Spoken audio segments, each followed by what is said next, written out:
Hello, good morning, जोहार, मैं संजय और आप देख रहे हैं न्यूज झारखंड। समय हो चला है झारखंड की खबरों को जानने का, उनसे अपडेट होने का। तो चलिए जानते हैं आज की झारखंड के 25 मुख्य बड़ी खबरों को। उससे पहले अगर आप न्यूज झारखंड चैनल पर नए हैं तो इस चैनल को सब्सक्राइब करके बेल आइकन प्रेस कर दीजिए, जिससे आपके पास झारखंड की हर एक छोटी बड़ी खबर का अपडेट आप तक पहुंचता रहे। तो चलिए शुरुआत करते हैं आज की पहली और महत्वपूर्ण बड़ी खबर से। खनन वाली जमीन पर सेस लगाएगी सरकार, आज कैबिनेट में आ सकता है प्रस्ताव। राजस्व बढ़ाने को लेकर हर तरफ कोशिश कर रही झारखंड सरकार खनन वाली जमीन पर सेस लगाने की दिशा में तेजी से आगे बढ़ गया है। खनन विभाग ने इस आशय का प्रस्ताव तैयार कर लिया है। आज 12 मार्च को होने वाली कैबिनेट की बैठक में इस प्रस्ताव पर स्वीकृति लिए जाने की उम्मीद है। सेस लगने से राज्य सरकार को प्रति वर्ष 3 से 4 हजार करोड़ की अतिरिक्त राजस्व प्राप्ति की उम्मीद है। उल्लेखनीय है कि सुप्रीम कोर्ट ने अपने एक फैसले में राज्यों को सेस लगाने का अधिकार दिया था। इसके बाद 2024 के मानसून सत्र में झारखंड खनिज धारित भूमि उपकर अधिनियम को पास किया गया था। इस पर राज्यपाल संतोष गंगवार की भी मंजूरी मिल चुकी है। अब नियमावली पर कैबिनेट की मंजूरी मिलने से सरकार अगले वित्तीय वर्ष से अतिरिक्त सेस की वसूली कर सकेगी। यह मालूम हो कि मुख्यमंत्री मैया सम्मान योजना के मद में भारी भरकम राशि के खर्च होने के कारण राज्य सरकार राजस्व बढ़ाने की दिशा में अलग अलग तरह से प्रयास कर रही है। जानकारी के अनुसार आज की कैबिनेट में सड़क व अन्य विभागों की भी 1 दर्जन से अधिक योजनाओं और प्रस्तावों पर मंजूरी मिलेगी। बोकारो में चोरी की 45 बाइक बरामद। अवैध कोयला ढुलाई में करते थे बाइक का इस्तेमाल, 2 वाहन चोर गिरफ्तार। बोकारो पुलिस ने वाहन चोरी के खिलाफ बड़ी कार्रवाई करते हुए 2 कुख्यात चोरों को गिरफ्तार किया है। एसपी मनोज स्वर्गियारी के निर्देश पर डीएसपी आलोक रंजन के नेतृत्व में गठित विशेष टीम ने यह कार्रवाई की। गिरफ्तार अपराधियों में मोहम्मद परवेज और मोहम्मद मासूम अंसारी शामिल हैं। इन दोनों ने बोकारो और आसपास के क्षेत्रों से बाइक चोरी करना स्वीकार किया है। पुलिस ने इनके कब्जे से विभिन्न कंपनियों की 45 चोरी की बाइक बरामद की है। चोर इन बाइक को कथारा, तेनुघाट, गोमिया और पेटरवार थाना क्षेत्रों में छिपा कर रखते थे। चोरी के बाद इन वाहनों का इस्तेमाल अवैध कोयला ढुलाई और अन्य गैर कानूनी कार्यों में किया जाता था। पुलिस ने लोगों से वाहनों की सुरक्षा के लिए कुछ जरूरी सुझाव दिए हैं। वाहनों को सुरक्षित स्थान पर पार्क करें, अतिरिक्त लॉक का इस्तेमाल करें, दुकानों, स्कूलों और कॉलेजों में सीसीटीवी कैमरे लगवाएं। रांची आने के दौरान अमन साव के गुर्गों ने एटीएस टीम पर बम और गोलियों से हमला किया। पलामू पुलिस, झारखंड पुलिस के आतंकवाद निरोधी दस्ता एटीएस और अपराधियों के बीच मंगलवार सुबह एक भीषण मुठभेड़ हुई, जिसमें कुख्यात गैंगस्टर अमन साव मारा गया। पुलिस अधीक्षक पलामू से प्राप्त जानकारी के अनुसार अमन साव को रायपुर सेंट्रल जेल से एनआईए कोर्ट रांची में पेशी के बाद होटवार जेल ले जाया जा रहा था। इसी दौरान चैनपुर थाना और रामगढ़ थाना के बॉर्डर पर स्थित अंधारी ढोड़ा घाटी में उसके गुर्गों ने पुलिस टीम पर बम और गोलियों से हमला कर उसे छुड़ाने की कोशिश की। हमले के दौरान अफरा तफरी का फायदा उठाकर अमन साव ने एक जवान का हथियार छीन लिया और फायरिंग करते हुए भागने लगा। जवाबी कार्रवाई में एटीएस झारखंड की स्क्वाड पार्टी ने मोर्चा संभाला। मुठभेड़ के दौरान अमन साव की मौत हो गई, जबकि एटीएस का एक जवान घायल हो गया, जिसे अस्पताल में भर्ती कराया गया है। घटनास्थल से इंसास राइफल, कारतूस, बम के अवशेष समेत कई आपत्तिजनक सामग्रियां बरामद हुई है। पुलिस अधिकारियों के अनुसार पुलिस निरीक्षक सुरेश राम को मामले की जांच सौंपी गई है। साथ ही घटनास्थल का फॉरेंसिक बीडीडीएस और डॉग स्क्वाड टीम की मदद से विधिवत निरीक्षण किया गया। खुशखबरी, झारखंड कर्मियों को होली की एक दिन और छुट्टी, आदेश जारी। झारखंड सरकार के कर्मियों के लिए खुशखबरी है। राज्य सरकार ने होली की छुट्टी एक दिन और बढ़ा दी है। कार्मिक विभाग ने इससे संबंधित आदेश भी जारी कर दिया है। जारी आदेश के अनुसार होली के अवसर पर 14 मार्च के अलावा 15 मार्च यानी कि शनिवार को भी छुट्टी रहेगी। यह छुट्टी एनआई एक्ट के तहत घोषित की गई है। पहले से निर्धारित कार्यक्रम के अनुसार होली के लिए गुरुवार और शुक्रवार को छुट्टी थी, लेकिन अब शनिवार को भी छुट्टी है। वही रविवार को कार्यालय में सार्वजनिक छुट्टी रहते हैं। ऐसे में अब राज्य कर्मी कुल 4 दिन छुट्टी का आनंद ले सकेंगे। खासकर क्षेत्रीय कार्यालयों जैसे कि डीसी ऑफिस, अंचल और प्रखंड कार्यालयों के अधिकारियों को इस अतिरिक्त छुट्टी का सबसे अधिक लाभ होगा, क्योंकि ये कार्यालय शनिवार को खुले रहते हैं। झारखंड विधानसभा परिसर में होली मिलन समारोह, सीएम हेमंत सोरेन और स्पीकर रविंद्रनाथ महतो समारोह में हुए शामिल। झारखंड विधानसभा परिसर में मंगलवार को होली मिलन समारोह का आयोजन किया गया। मुख्यमंत्री हेमंत सोरेन और विधानसभा अध्यक्ष रविंद्रनाथ महतो होली मिलन समारोह में शामिल हुए। इस मौके पर मुख्यमंत्री के साथ विधायक कल्पना सोरेन, विधायक प्रदीप यादव, भाजपा प्रदेश अध्यक्ष सह नेता प्रतिपक्ष बाबूलाल मरांडी समेत तमाम विधायकों ने एक दूसरे को अबीर गुलाल लगाकर होली की बधाई दी। बता दें कि सिस्टम झारखंड विधानसभा के द्वितीय बजट सत्र के मंगलवार की कार्यवाही समाप्त के बाद झारखंड विधानसभा परिसर में होली मिलन समारोह का आयोजन किया गया। इस अवसर पर सभी ने एक दूसरे पर फूलों की बारिश तथा अबीर गुलाल लगाकर पवित्र त्यौहार की हार्दिक बधाई एवं शुभकामनाएं दी। इस अवसर पर मुख्यमंत्री हेमंत सोरेन ने समस्त झारखंड वासियों को पवित्र त्यौहार होली की हार्दिक बधाई एवं शुभकामनाएं दी। मुख्यमंत्री ने होली मिलन समारोह के उपरांत मीडिया के प्रतिनिधियों को संबोधित करते हुए कहा कि होली का त्यौहार निकट है। रंगों के इस त्यौहार को हम सभी लोग उत्सव के रूप में मनाना शुरू कर चुके हैं। मुख्यमंत्री ने कहा है कि मैं अपनी तथा राज्य सरकार की ओर से आप सभी को होली की हार्दिक बधाई एवं शुभकामनाएं देता हूं।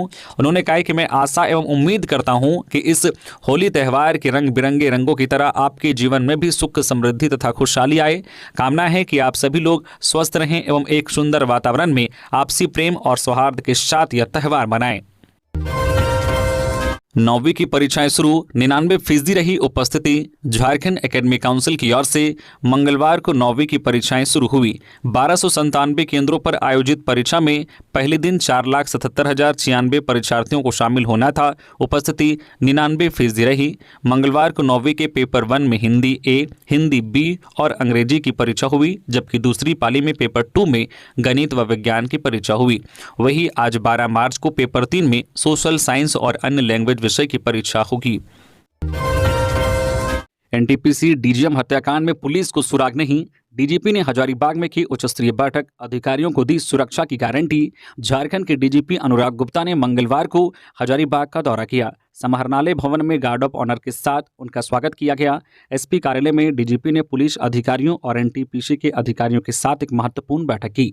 बैठक में बोकारो जोन के आईजी एस माइकल राज, हजारीबाग एसपी अरविंद कुमार सिंह समेत कई वरिष्ठ पुलिस अधिकारी मौजूद रहे। डीजीपी ने कुमार गौरव हत्याकांड की जांच की समीक्षा की। उन्होंने स्वीकार किया है कि अभी तक पुलिस के हाथ कोई ठोस सुराग नहीं लगा है। हालांकि उन्होंने आश्वासन दिया है कि जल्द ही अपराधियों को पकड़ लिया जाएगा। डीजीपी ने एनटीपीसी के अधिकारियों को भरोसा दिलाया है कि हजारीबाग पुलिस और झारखंड पुलिस उन्हें पूर्ण सुरक्षा प्रदान करेगी। इसी दौरान उन्होंने गैंगस्टर अमन साहू के एनकाउंटर की भी पुष्टि की। पलामू में 2 लड़कियों ने आपस में की शादी, पुलिस से लगाई सुरक्षा की गुहार। पलामू में 2 लड़कियों ने आपस में ही शादी कर ली है। दोनों लड़कियां एक ही मोहल्ले में रहती हैं। दोनों में एक की उम्र 25 साल और दूसरे की उम्र 21 साल है। बताया जा रहा है कि दोनों ने फरवरी में ही शादी कर ली थी। शादी के बाद एक लड़की ने बाल कटवाकर पति का रूप धारण कर लिया, जबकि दूसरी ने पत्नी का। सोमवार को जब एक लड़की के परिवार को इस शादी की जानकारी मिली तो वे अपनी बेटी को वापस ले जाने पहुंचे। इस पर पति का रूप धारण करने वाली लड़की अपनी पत्नी को बचाने के लिए महिला थाना पहुंची। पुलिस के अनुसार दोनों लड़कियां एक दूसरे को पति पत्नी मानती हैं। परिवार वालों के समझाने के बावजूद दोनों अलग होने को तैयार नहीं हुई। फिलहाल दोनों को सखी वन सेंटर में रखा गया है। दोनों लड़कियों का कहना है कि वे एक दूसरे से प्यार करती है और वह हमेशा साथ रहना चाहती हैं। परिवार के साथ रहने से इनकार करने पर पुलिस ने दोनों की सुरक्षा को ध्यान में रखते हुए उन्हें सखी वन सेंटर भेजा है। होली पर पुलिस की पूरी तैयारी, उपद्रवियों से निपटने के लिए लाठीचार्ज और आंसू गैस का मॉक ड्रिल। होली के दौरान शांति व्यवस्था सुनिश्चित करने के लिए जिला पुलिस ने व्यापक तैयारी की है। पुलिस लाइन में एक विशेष मॉक ड्रिल का आयोजन किया गया। इस अभ्यास में पुलिस ने एक दल को आम जनता का रूप दिया गया, जबकि दूसरे दल को सुरक्षा बल के रूप में तैनात किया गया। मैदान में काल्पनिक उपद्रव की स्थिति बनाई गई। पुलिस बल ने लाठीचार्ज के माध्यम से भीड़ को नियंत्रित करने का अभ्यास किया। साथ ही आंसू गैस के गोले का भी प्रयोग किया गया। पुलिसकर्मियों को भीड़ में होने वाली संभावित स्थितियों से निपटने के लिए गुर सिखाए गए। एसएसपी एचपी जनार्दनन के निर्देश पर आयोजित यह mock drill CCR DSP Sumit Kumar के नेतृत्व में संपन्न हुआ। इस दौरान सार्जेंट मेजर सहित अन्य पुलिस पदाधिकारी भी मौजूद रहे। सीसीआर डीएसपी ने बताया कि त्यौहार के दौरान किसी भी अप्रिय स्थिति से निपटने के लिए पुलिस पूरी तरह से तैयार है। सभी थाना प्रभारियों को विशेष निर्देश दिए गए हैं कि होली के दौरान कोई अशांति न हो, इसका विशेष ध्यान रखा जाए। बोकारो में तैनात एएसआई रिश्वत लेते गिरफ्तार। केस से नाम हटाने के लिए 10,000 रुपये की मांगी थी घूस, सीसल क्वार्टर में पकड़ा।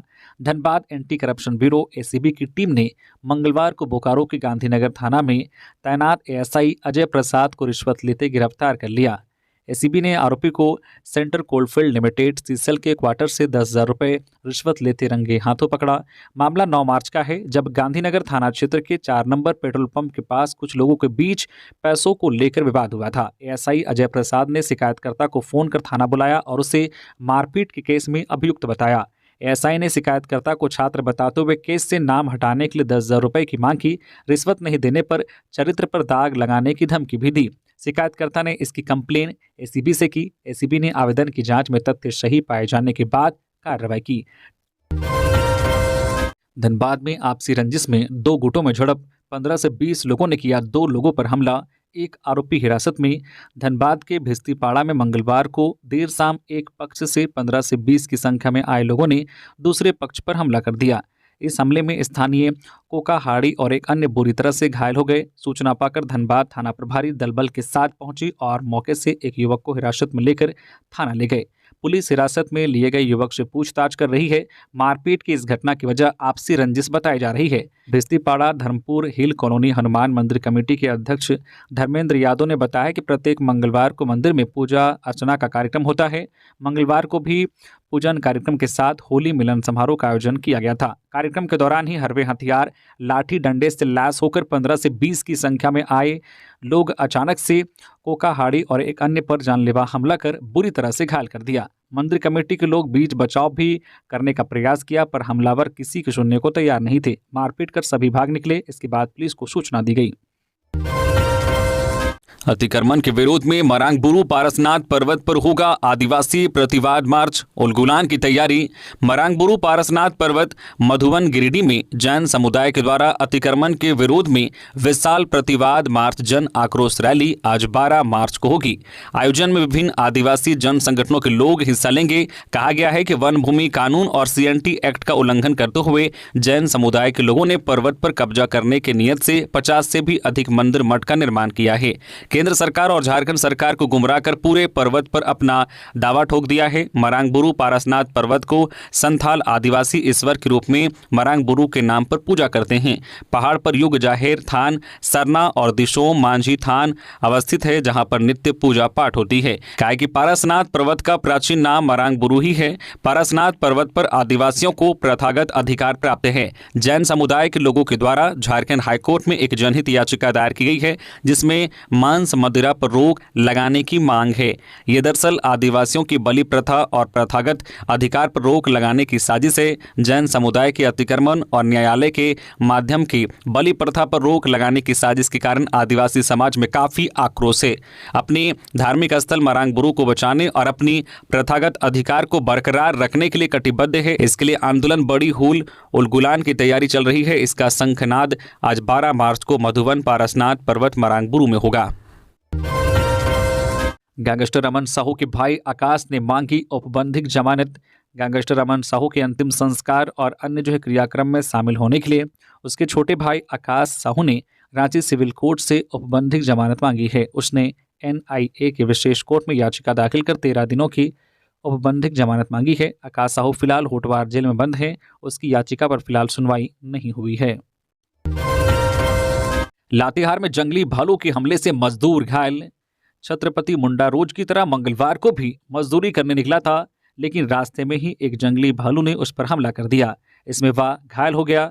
महुआ डांड प्रखंड के गड़बुढ़नी पंचायत के करकट ग्राम निवासी छत्रपति मुंडा 35 वर्षीय पिता सुखदेव मुंडा अपने घर से पड़ाम्बर काम करने जा रहा था। इसी वक्त रास्ते के एक जंगल में एक जंगली भालू ने उस पर हमला कर दिया। इसमें वह घायल हो गया। आसपास के ग्रामीणों की मदद से उसे महुआ डांड स्वास्थ्य केंद्र लाया, जहां डॉक्टर अमित खलगो के द्वारा प्राथमिक उपचार किया गया। उसकी गंभीर हालत को देखते हुए प्राथमिक उपचार के बाद बेहतर इलाज के लिए रेफर कर दिया गया। वन विभाग के कर्मी ने मौके में पहुंचकर मुआवजे की प्रक्रिया शुरू कर दी। वनपाल कुंवर गंजू ने बताया कि शीघ्र ही प्रक्रिया के तहत उसे उचित मुआवजा दिया जाएगा। रांची, चाईबासा सहित दूसरे जिलों के किसानों को भी गन्ना की खेती के लिए 1 लाख रुपए तक की मिलेगी मदद। गन्ना विकास। राज्य के सहायक निदेशक के मुताबिक रांची सहित राज्य के दूसरे जिलों में गन्ना की खेती के लिए अनुदान दिया जाएगा। इसके लिए सहायक निदेशक गन्ना विकास कार्यालय रांची ने योग्य किसानों से आवेदन भी मंगाए हैं। कुल 40 ऐसे किसानों को इसका लाभ दिया जाएगा जो कम से कम 1 हेक्टेयर एरिया में गन्ना की खेती करते रहे हों। गन्ना उत्पादकों को अधिकतम अनुदान उत्पादन के रूप में 1 लाख रुपए तक की मदद मिलेगी। रांची के अलावा खूंटी, लोहरदगा, गुमला, पलामू, पूर्वी सिंहभूम, सरायकेला, खारसावां, लातेहार, सिमडेगा, चाईबासा के इच्छुक किसान अपने अपने जो है कृषि पदाधिकारी के पास निर्धारित फॉर्मेट में 20 मार्च तक आवेदन जमा कर सकते हैं। झारखंड प्रशासनिक सेवा अंतिम वरीयता सूची जारी, सुप्रीम कोर्ट के फैसले का रखा गया ध्यान। झारखंड प्रशासनिक सेवा के अधिकारियों की अंतिम वरीयता सूची प्रकाशित कर दी गई है। कार्मिक, प्रशासनिक सुधार और राज्य भाषा विभाग ने सभी आपत्तियों का समाधान करने के बाद यह अधिसूचना जारी की है। पहले औपबंधिक वरीयता सूची जारी की गई थी जिस पर आपत्तियां मांगी गई थी। इन आपत्तियों की समीक्षा के बाद विधि विभाग से राय ली गई और सुप्रीम कोर्ट के फैसलों को ध्यान में रखते हुए अंतिम सूची तैयार की गई।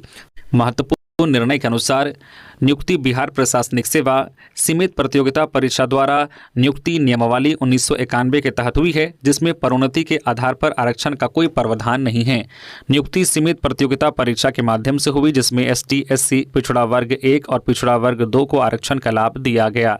सभी तथ्यों की समीक्षा के बाद संयुक्त असैनिक सेवा प्रतियोगिता परीक्षा 2016 के अंतर्गत नियुक्त अधिकारियों की अंतिम वरीयता सूची तय की गई। इस निर्णय से संबंधित सभी प्रक्रियाएं पूरी कर ली गई है और विभाग ने अंतिम आदेश जारी कर दिया है। अमन साव के एनकाउंटर पर बोले बाबूलाल मरांडी, कानून को चुनौती देने वाले का यही हश्र होगा। झारखंड के कुख्यात गैंगस्टर अमन साव का मंगलवार को मुठभेड़ में एनकाउंटर हो गया। इस पर बीजेपी नेता बाबूलाल मरांडी ने कहा है कि झारखंड पुलिस द्वारा एक कुख्यात अपराधी का एनकाउंटर प्रदेश में आपराधिक साम्राज्य चलाने वालों के लिए कड़ा संदेश है। जो कानून को चुनौती देगा उसका यही हश्र होगा। जनता की सुरक्षा और शांति के लिए ऐसे अपराधियों पर कठोर कार्रवाई आवश्यक है।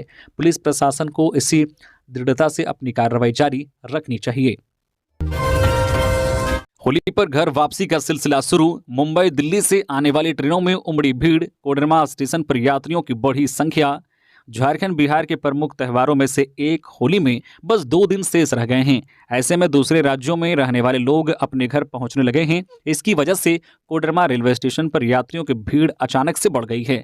मुंबई, दिल्ली, चेन्नई, हैदराबाद, सूरत, अहमदाबाद, कोलकाता जैसे बड़े महानगरों से कोडरमा आने वाली ट्रेनों में यात्रियों की खूब भीड़ बढ़ गई है।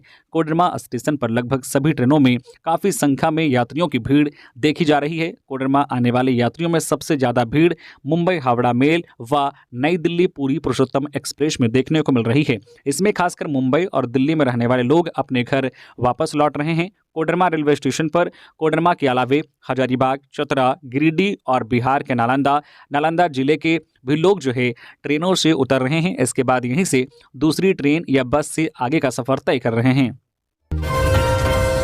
धनबाद में शराब की कीमत पर अवैध वसूली जारी। एमआरपी से 10 से 40 रुपए तक ज्यादा ले रहे दुकानदार, विभाग मौन। धनबाद में शराब दुकानों पर अवैध वसूली का खेल जारी है। दुकानदार एमआरपी से 10 से 40 रुपए तक ज्यादा वसूल रहे हैं। यह स्थिति शहर से लेकर ग्रामीण क्षेत्रों तक की है। रांगाटाड़, जोड़ा फाटक और चोरागोड़ा क्षेत्र की शराब दुकानों में यह अवैध वसूली रोज की बात हो गई है। ग्राहक एमआरपी पर शराब मांगे तो उसे बिना शराब के लौटना पड़ता है। वह दुकानदारों का दावा है कि अतिरिक्त राशि ऊपर तक जाती है। यह स्थिति तब है जब दुकानें सरकारी व्यवस्था के अधीन हैं। निजी दुकानों के समय में भी इतनी अधिक वसूली नहीं होती थी। विभागीय अधिकारी इस मामले में कुछ भी बोलने से बचते हैं। ग्रामीण क्षेत्रों में तो स्थिति और भी खराब है। वहां कोई निगरानी नहीं है। सभी ब्रांड की शराब पर अतिरिक्त वसूली की जा रही है। यह अवैध धंधा पिछले कई सालों से चल रहा है। कुख्यात अपराधी रविराम समेत 8 बदमाश गिरफ्तार। आदित्यपुर में अपराध की योजना बनाते पकड़े गए। 2 पिस्टल और स्कॉर्पियो जब्त।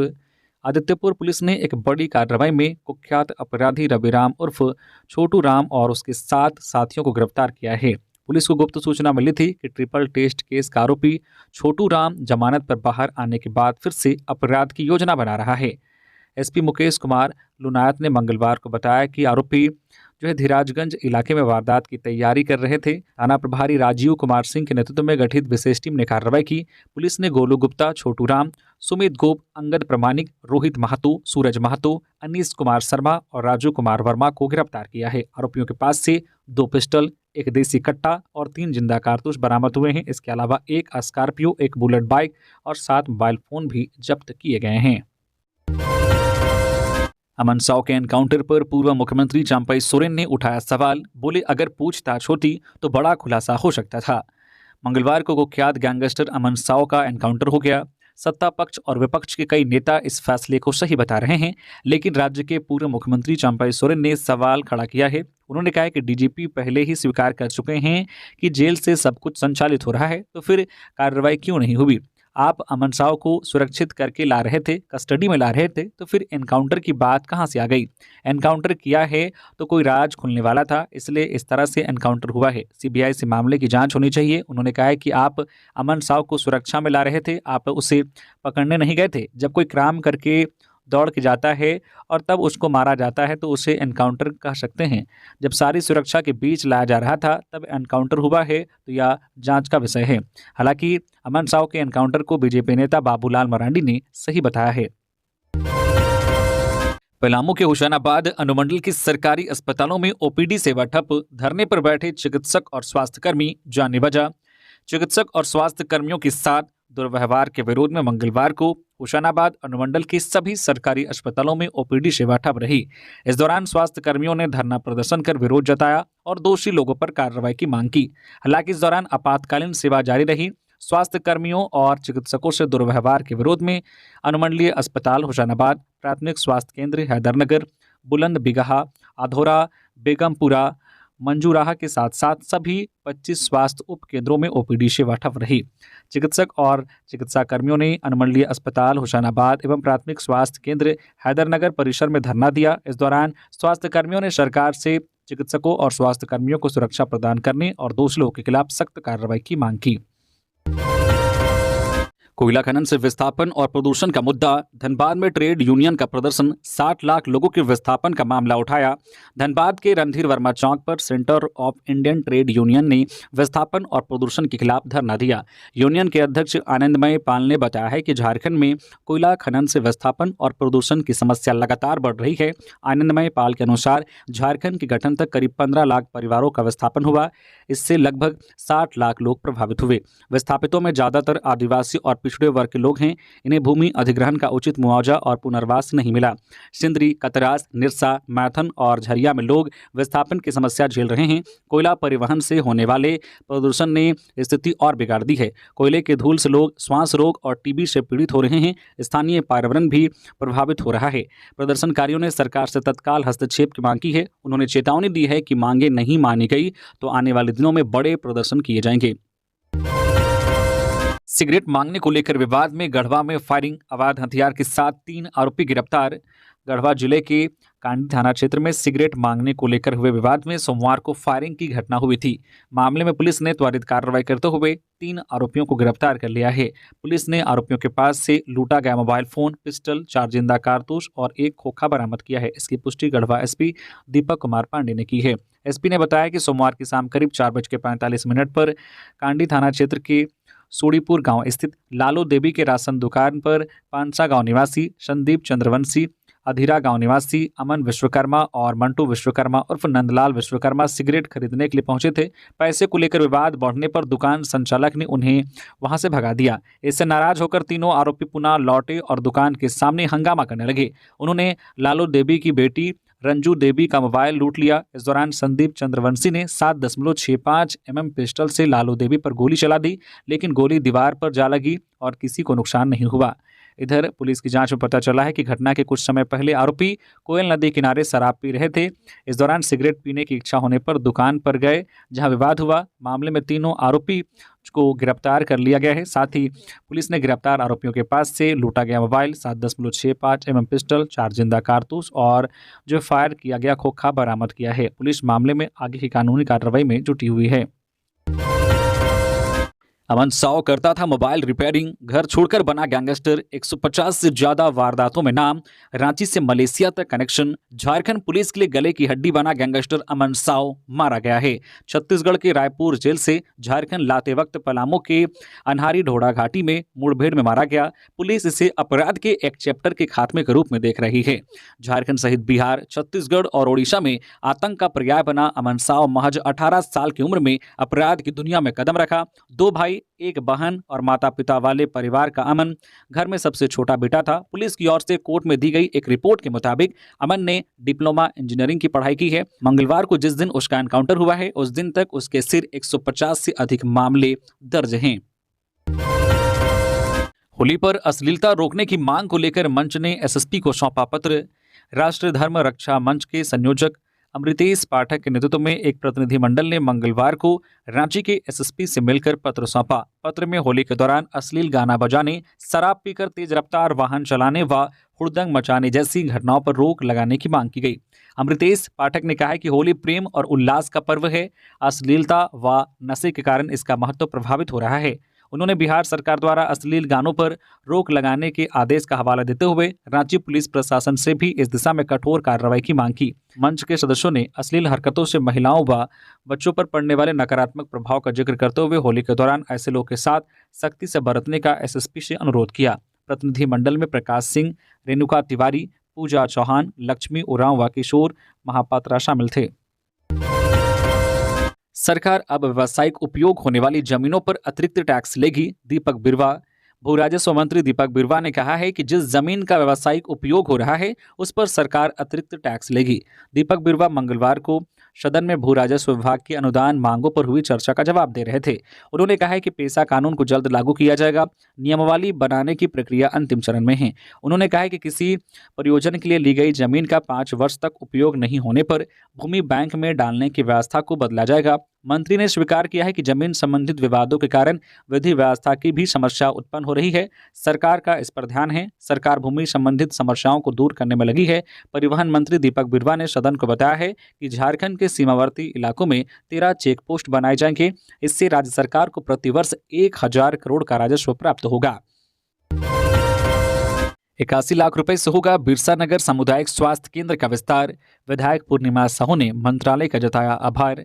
बिरसा नगर जोन नंबर 1 स्थित सामुदायिक स्वास्थ्य केंद्र सीएचसी के विस्तार और उन्नयन की मांग को स्वास्थ्य, चिकित्सा, शिक्षा एवं परिवार कल्याण विभाग ने स्वीकार कर लिया है। जमशेदपुर पूर्व विधानसभा के विधायक पूर्णिमा साहू के प्रयासों से स्वास्थ्य, चिकित्सा, शिक्षा एवं परिवार कल्याण विभाग ने इस परियोजना के लिए 81,32,380 रुपए की प्रशासनिक स्वीकृति प्रदान की है, जिसमें 40 लाख रुपए की राशि आवंटित भी कर दी गई है।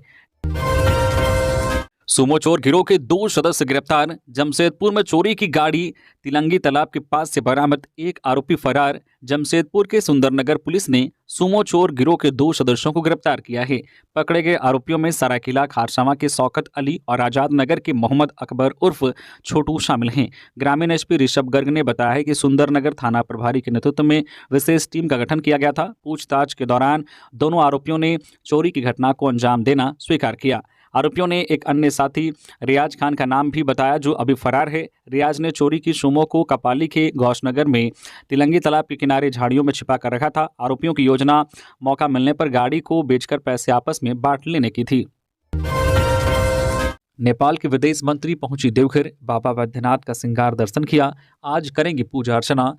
नेपाल के विदेश मंत्री आरजू राणा देवपा मंगलवार को देवघर पहुंची। देवघर एयरपोर्ट पर पूर्व विधायक नारायण दास और भाजपा नेता मिथिलेश सिन्हा ने उनका स्वागत किया। मंत्री ने शाम को बाबा बैद्यनाथ मंदिर में श्रृंगार का झांकी दर्शन किया।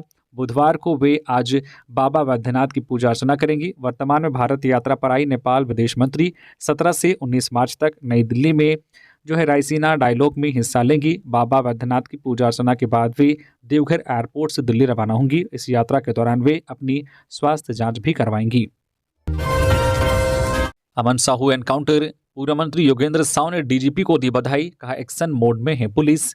प्रदेश के पूर्व मंत्री योगेंद्र साव ने अमन साहू एनकाउंटर पर खुशी जाहिर करते हुए डीजीपी अनुराग गुप्ता को बधाई दी है। इस घटनाक्रम पर बोलते हुए पूर्व मंत्री ने कहा है कि डीजीपी एक्शन मोड में आ गए हैं, लेकिन एक अपराधी का एनकाउंटर करने से कुछ नहीं होगा, बल्कि उसके पूरे गिरोह को धराशायी करने के लिए प्लान बनाना पड़ेगा। इस दौरान पूर्व मंत्री योगेंद्र साव ने हजारीबाग जेल प्रशासन पर गंभीर आरोप लगाते हुए कहा है कि जेल से ही विकास तिवारी जेल जो है प्रबंधन को 10-10 लाख रुपए देकर अंदर से गिरोह का संचालन कर रहा है। इस बात की जानकारी जेल प्रशासन को भी है। गिरोह के एक्टिव होने से हजारीबाग, रामगढ़ और चतरा के रहने वाले लोग भय में जीने को मजबूर हैं। उन्होंने आरोप लगाते हुए कहा कि विकास तिवारी फोन का उपयोग जेल के अंदर से करता है और व्यापारियों से रंगदारी वसूल रहा है। पूर्व मंत्री ने डीजीपी से विकास तिवारी पर भी नकेल कसने की अपील की है। चुनावी प्रक्रियाओं को मजबूत करने के लिए आयोग की पहल, 19 मार्च को रांची में बैठक। चुनाव आयोग ने कानूनी ढांचे के भीतर चुनावी प्रक्रियाओं को और मजबूत करने के लिए सभी राजनीतिक दलों के अध्यक्षों और वरिष्ठ नेताओं को संवाद के लिए आमंत्रित किया है।